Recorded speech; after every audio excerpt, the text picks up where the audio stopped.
My former adoptive mother was also my stepmother. She and my father forced the adoption on me against my will when I was young because she couldn't have children biologically. My mom was dead, and they felt like she deserved the official mother title and a place on my birth certificate. I never wanted it and begged them not to, but I was ignored. It's been 2 years between my mom passing and dad remarrying and the adoption.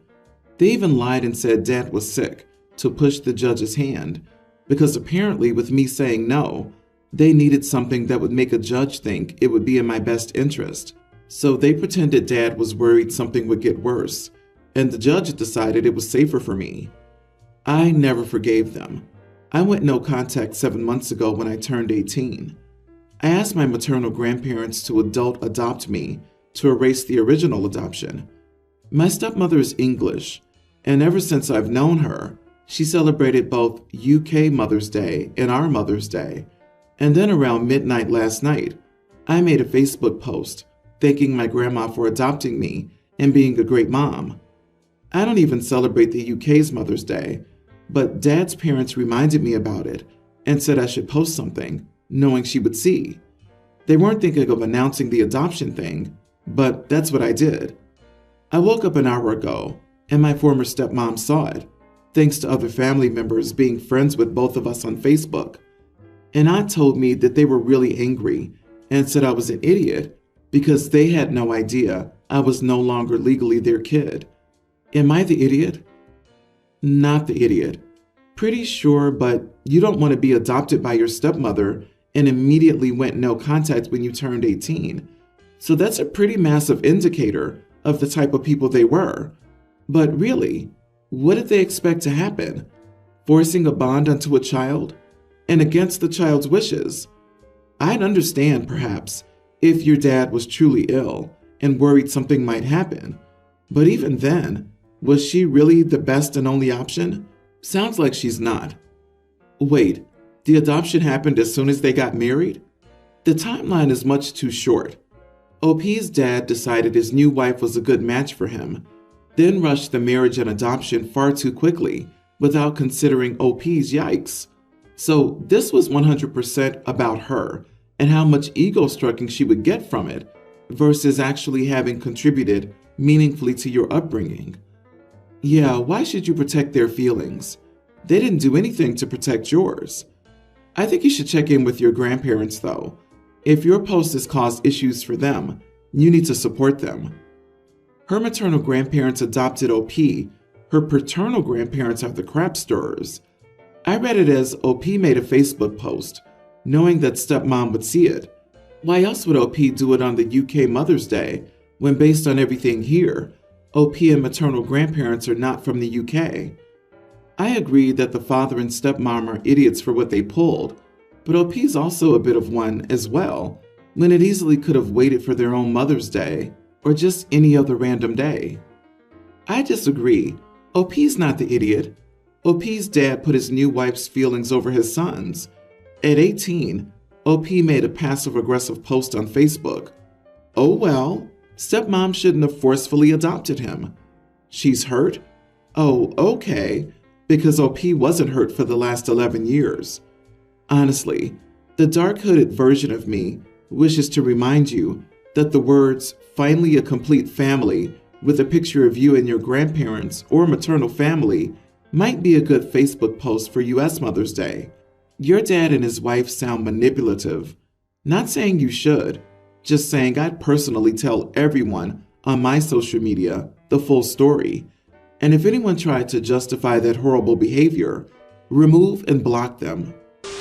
I told my boss I'd be quitting end of January 2020 to be self-employed, but my boss asked me to stay on payroll so he could contract out work to me easily.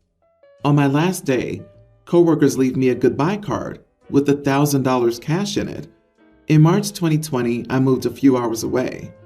3 years later, I see a former coworker who pats my stomach and asks if this is my second. I internally die because, oh, she thinks I'm preggo.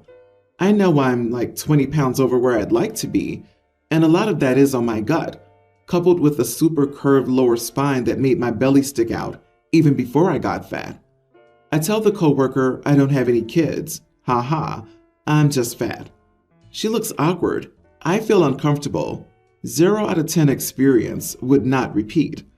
This morning I got a call from HR, passing on a message from a different coworker asking for the going away cash to be returned, as it was meant as a maternity gift for my baby, and that me being fat and wearing shirts that emphasized my belly was deceptive.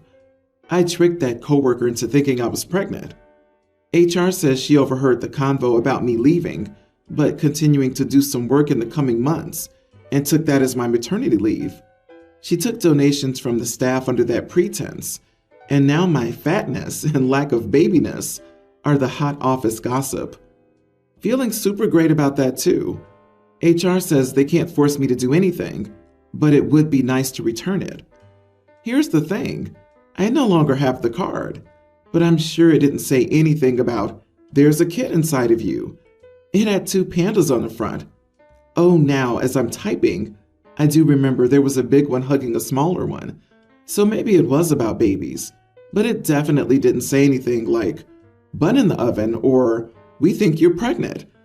I am certain I would remember that because that's a super big insecurity I've had for the past 5 years since I started gaining weight, medicine side effect, and my husband keeps saying, nobody thinks you look preggo, so haha, sucks to be wrong, hubby.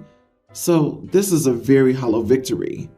I'm feeling crushed and upset that the going away gift wasn't it, and not once did any of my coworkers ask if I was pregnant.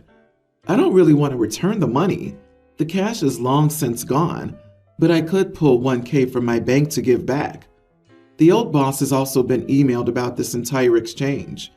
I'm waiting for a reply from him and Googling women's fashion to hide belly fat and feeling horrible about my body.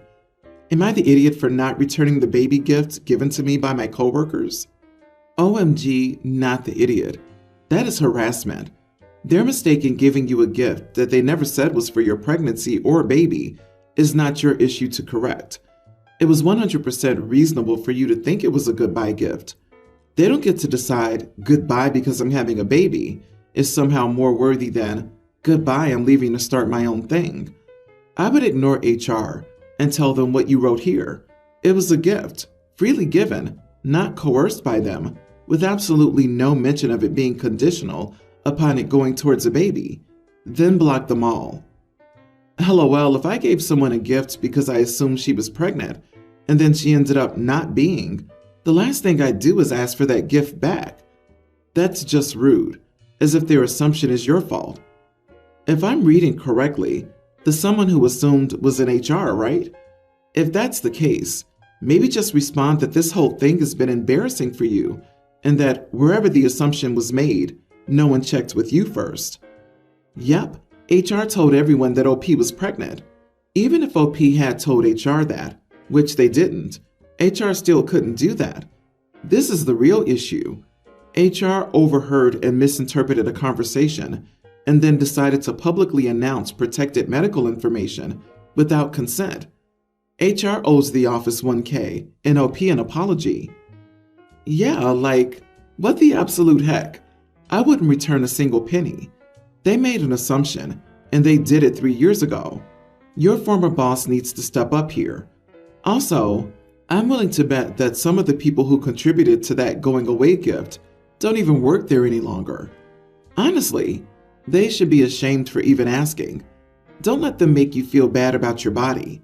People are stupid when it comes to assuming women are pregnant, and worse, touching their bellies.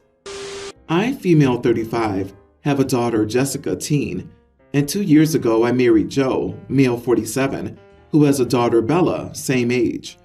Joe and Jessica have always gotten along very well, and I presume Jessica and Bella would also bond, as they're the same age, and Jessica's always wanted a sister, and I thought they'd get along.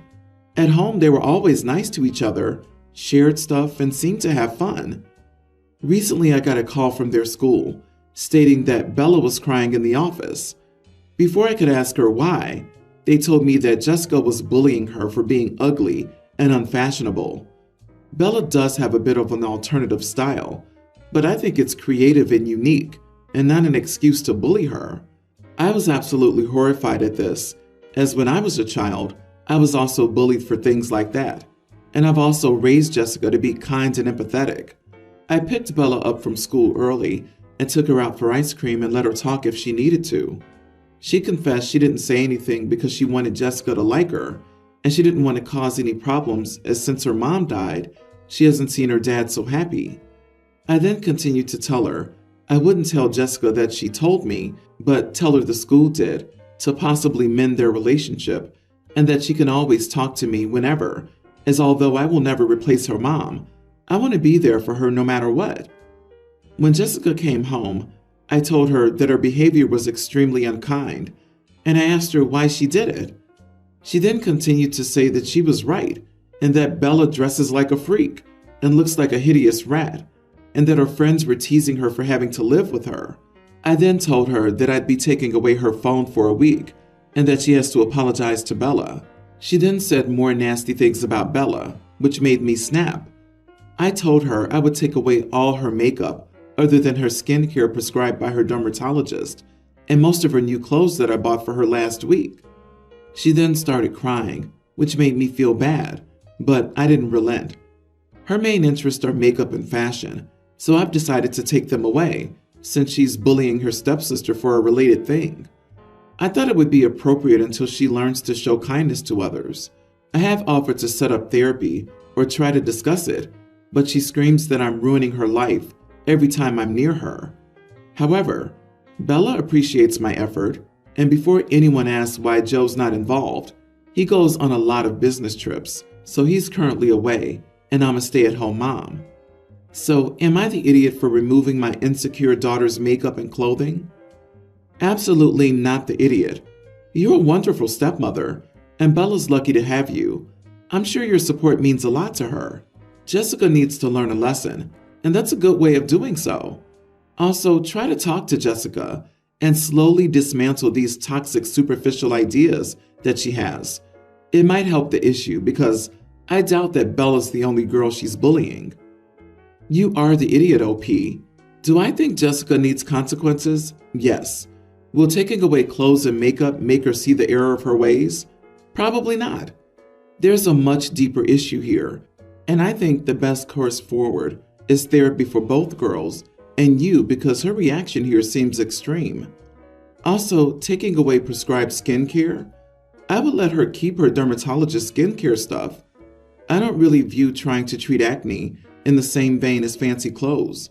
Does she really have bad acne and usually cover up scars or active acne with cover-up?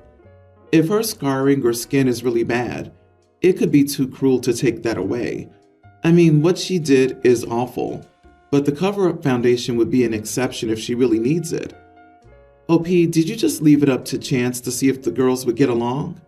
Married quickly and moved in together without much preparation? Jessica sounds like she needs some help. It's hard to measure up to the perfect sweet stepdaughter, and she's probably struggling with having bad acne, and your attention is diverted to two other people, and she's coming up a distant third, so she has to play nice to Bella to gain your approval and attention. You are the idiot, and your husband needs to be home more often so he can parent his daughter, and you can repair your relationship with your own child.